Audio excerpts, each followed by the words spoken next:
Hoy iniciamos una exploración, yo diría que fascinante. Vamos a abordar un tema que nos toca de cerca, el edadismo, pero desde un ángulo que quizás sorprenda un poco, la neurociencia. Mm, Tenemos como base un material muy interesante de Ronald Echeverría, en concreto un artículo titulado ¿Qué te dicen las neuronas espejo a tu subconsciente?, que, bueno, forma parte de su libro Reescribiendo el edadismo. así es. Y lo que Echeverría plantea es una perspectiva, digamos, complementaria a la visión puramente social del edadismo, ¿no? Ajá. Propone que para entender las raíces de este fenómeno, bueno, podríamos mirar hacia la teoría del cerebro triuno, un modelo, hay que decirlo, sobre la evolución del cerebro, Un modelo, claro. y también hacia el funcionamiento de las neuronas espejo. Entonces, nuestra misión hoy es precisamente esa, ¿no? Adentrarnos en esa conexión que propone el autor. A ver cómo es posible que estructuras cerebrales, procesos neuronales, puedan influir en algo tan complejo como los estereotipos, los prejuicios, la discriminación por edad, todo eso que define la OMS. Exacto. Suena intrigante, ¿verdad? Vamos a analizarlo. Vamos allá. Echeverría arranca con una pregunta potente, casi una interpelación, diría yo. Nos invita a reflexionar sobre si nuestras acciones cotidianas, quizás sin darnos cuenta, están replicando discriminaciones. Mm. Discriminaciones basadas en estereotipos, en emociones. Plantea algo así como, oye, ¿qué están reflejando nuestras neuronas espejo sobre cómo tratamos a los demás? Por ejemplo, en el trabajo. ¿Somos íntegros o estamos, bueno, inconscientemente participando en la discriminación? Exacto. Y esa reflexión sobre la integridad, sobre lo que reflejamos, es como la puerta de entrada para introducir el modelo del cerebro triuno. Claro. Echeverría utiliza este marco conceptual para intentar desglosar la naturaleza del edadismo que describe la Organización Mundial de la Salud. Esos 3 puntos. Los estereotipos, o sea, la forma en que pensamos respecto a la edad. El pensar, Ujú. Los prejuicios, cómo nos sentimos respecto a ella. el sentir, Y la discriminación, cómo actuamos en consecuencia. pensar, sentir, actuar. Vale. La idea central que explora es que estos 3 cerebros evolutivos, el reptil, el límbico y el neocórtex, aunque, claro, están interconectados, tendrían funciones predominantes que podrían, digamos, mapearse a esas 3 dimensiones del edadismo. Entendido. Es un marco interesante para entender las capas del problema. Si seguimos esa lógica evolutiva del modelo, empezamos por el más antiguo, el cerebro reptil. Según este modelo, sí, es el más primitivo. Se le atribuyen los instintos básicos de supervivencia: luchar, huir, alimentarse, reproducirse. O sea, decisiones que emanarían de aquí serían automáticas, viscerales, totalmente fuera del control racional consciente. Ajá. Y Echeverría sugiere que el miedo profundo a la edad, tal vez por su asociación inconsciente con la decadencia, el fin, la muerte, bueno, podría activar esta parte del cerebro. Ostras, un miedo tan básico influyendo en cómo vemos a la gente mayor. Esa es la hipótesis que plantea, sí. Sugiere que cierto tipo de edadismo, sobre todo ese que parece más irracional, ¿no?, más difícil de justificar con argumentos lógicos, pues podría tener raíces en este miedo instintivo. Como una alerta primitiva. Algo así como una especie de alerta primitiva ante un supuesto peligro que se percibe en la vejez. Un eco de mecanismos de supervivencia ancestrales que hoy pues estarían mal dirigidos, ¿no? Entiendo. Y aquí, quizás, las neuronas espejo podrían jugar un rol al hacernos mimetizar comportamientos grupales que percibimos como seguros, aunque en el fondo sean discriminatorios. Echeverría da un ejemplo muy gráfico del mundo laboral, ¿verdad? Basado en su experiencia como reclutador. Sí, Menciona esa política no escrita, pero a veces palpable en algunas empresas, de evitar contratar a personas mayores de 45 años. Y las justificaciones superficiales suelen ser del tipo, son difíciles de adaptar o no encajan con la cultura joven de la empresa, esas cosas. exacto. Pero él sugiere que debajo de eso podría haber algo más profundo. Justo. Sugiere que podría subyacer un miedo más básico, casi reptiliano, si usamos los términos de este modelo, a alterar el status quo. Miedo al cambio. Miedo a introducir un elemento que se percibe como diferente o disruptivo. Entonces se priorizaría la sensación de seguridad del grupo existente, la comodidad de lo conocido, por encima de la evaluación objetiva de las competencias del candidato. Vaya. Es como si un instinto de protección grupal, pero malentendido, llevara a excluir por edad. Resulta chocante pensar que una decisión de contratación pueda verse influenciada por un impulso tan tan primario. Es una interpretación provocadora, desde luego. Apunta a que no siempre se elige al candidato más apto según criterios racionales, sino aquel que genera una menor sensación de amenaza o de incomodidad para el sistema existente. Claro. Esta preferencia por la estabilidad percibida podría ser, según la lectura de Echeverría, una manifestación de esa influencia, digamos, reptiliana en el proceso. Vale, tenemos el instinto. ¿Cuál sería el siguiente nivel? Siguiendo con el modelo, el siguiente nivel evolutivo sería el cerebro límbico.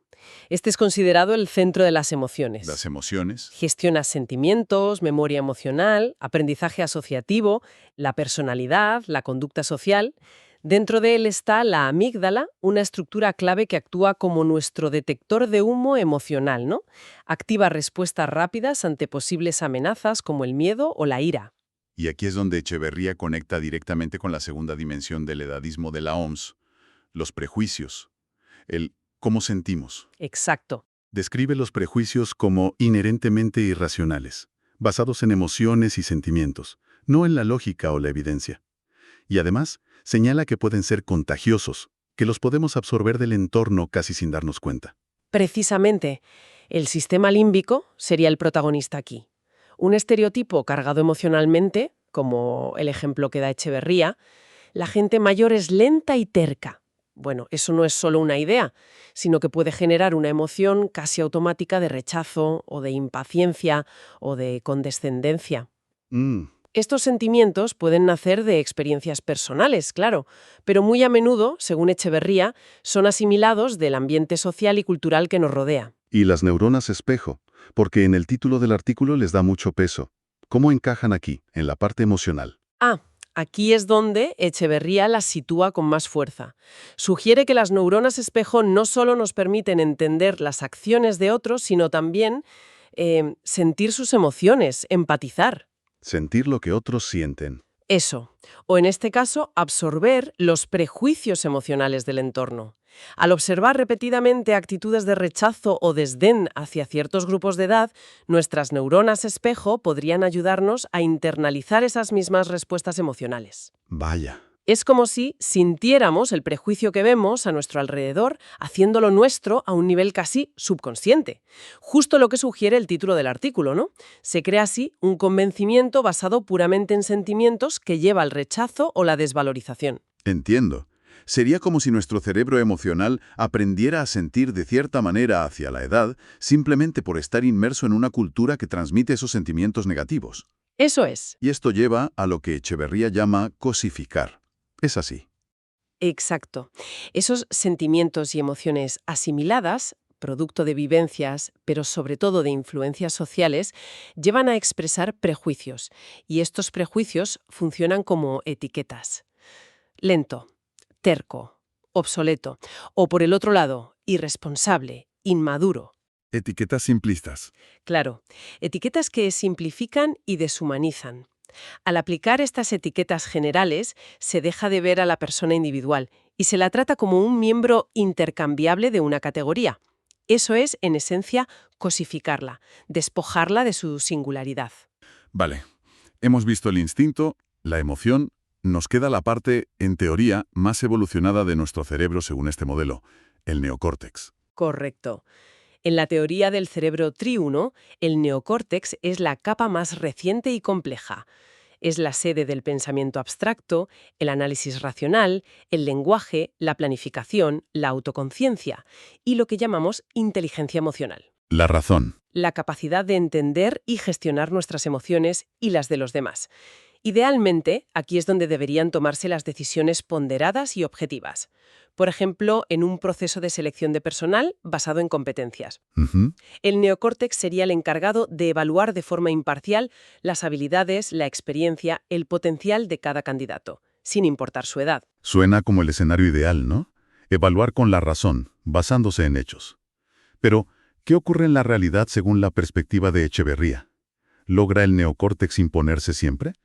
Pues, según la visión que presenta Echeverría, lamentablemente, a menudo no es así.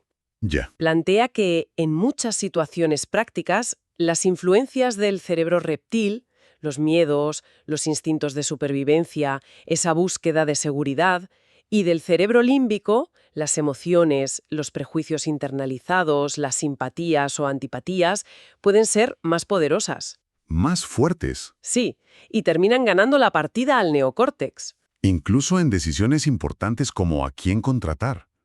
¿De verdad? Sí, sugiere que incluso decisiones cruciales pueden acabar basándose en corazonadas, sentimientos intuitivos, miedos difusos o simpatías personales, factores que son muy difíciles de medir o de justificar objetivamente. Claro.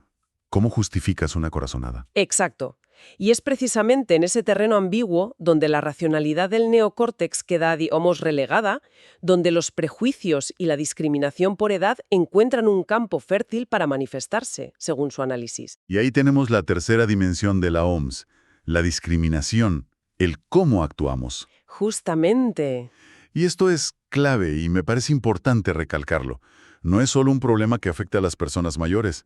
Echeverría insiste mucho en esto. Muchísimo. El mismo mecanismo de prejuicio y discriminación puede operar perfectamente contra los jóvenes. Efectivamente, cita el ejemplo concreto de cómo a veces se descarta a candidatos jóvenes, digamos en la franja de 18 a 24 años, usando generalizaciones. ¿Como cuáles? Pues les falta experiencia, son de la generación Z y por eso son inconsistentes o poco comprometidos, o son demasiado irreverentes y no respetan las normas, ese tipo de cosas, Se les aplica una etiqueta generacional. sin evaluar sus méritos individuales. Exacto. Es decir, se repite y patrón. Se juzga basándose en un estereotipo o un prejuicio emocional asociado a su edad, en lugar de activar el neocórtex para realizar una evaluación racional y específica de esa persona. Exactamente el mismo patrón subyacente según la propuesta de Echeverría. La decisión final se ve influenciada por estructuras cerebrales que responden a miedos, el reptil, o a emociones y prejuicios aprendidos, el límbico. Ujú. Y estas influencias sesgan o directamente anulan el análisis objetivo que debería provenir del neocórtex. El resultado es la discriminación basada en la edad, da igual si la víctima es mayor o joven. Queda claro. Echeverría también enmarca todo esto en un contexto más amplio, el de la evolución humana y social. Nos recuerda cómo la supervivencia del Homo sapiens dependió de la vida en grupo, ¿no? La protección mutua, la caza cooperativa, el cuidado de las crías. La tribu. La tribu, exacto. El desarrollo del lenguaje, la creación de herramientas, las jerarquías sociales, la transmisión de cultura y valores. Todo esto fue ocurriendo en paralelo al desarrollo cerebral, si seguimos la lógica del modelo triuno. Tiene sentido.